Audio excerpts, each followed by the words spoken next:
மறைமுக வருமானத்தை கொடுக்கும் கிரகம், மறைந்து கொடுக்கும் ரகசியம் என்ன? பணத்தை கொடுப்பது யார்? திடீர் அதிர்ஷ்ட யோகத்தை கொடுப்பது யார்? தனத்தை கொடுப்பது குரு, அதை செலவு செய்ய வைப்பது சுக்கிரன். திடீர் யோகம், திடீர் பணக்காரர், திடீர் கோடீஸ்வர யோகம் இதெல்லாம் கொடுக்கக்கூடிய கிரகம் எது? ஒரு சுப கிரகங்களுடன் இணைந்த ராகு, குருவினுடைய இணைவில் குருவின் வீட்டில் இருப்பது,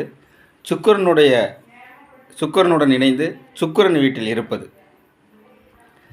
அதனோட தசா புத்திகளில் ராகுனுடைய தசாவில் திடீர் யோகம் அவர்களுக்கு அடிக்கும். குடிசை வீட்டில் பிறந்திருந்தாலும் கோபுரத்தில் உட்கார வைக்கக்கூடிய ஒரே கிரகம் சுப கிரகங்களுடன் இணைவை பெற்ற ராகு தசையில் கொடுக்கும். இதனோட விளக்க வீடியோவை சேனலில் பாருங்கள்.